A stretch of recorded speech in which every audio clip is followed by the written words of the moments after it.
Казакстан.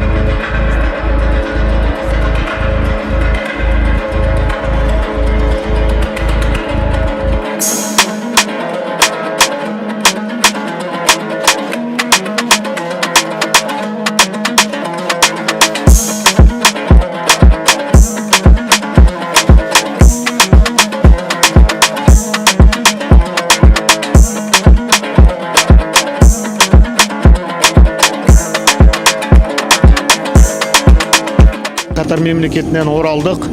Бұл жақта бірінші халықаралық әскери марштар және әскери әндер фестивалі өтті. Ол жерде Қазақстаннан барған делегация өте жоғары деңгейде өнер көрсетті. Бұл фестивальға 7 мемлекет қатысты. Оның ішінде Америка құрама штаты, Иордания, Түркия мемлекеті. Солардың ішінде біздің оркестрға өте жоғары баға беріп, бұл фестивальда негізі орын берілмейді деген, бірақ ұйымдастырушылар біз кетердің алдында рахметтерін айтып, осы бізге ғана бірінші орын бас жүлде деген атақ берді. Өте керемет сезімде болдық. Ол сезімденді сөзбен айтып жеткізу мүмкін емес. Барлықтарыңызға рахмет.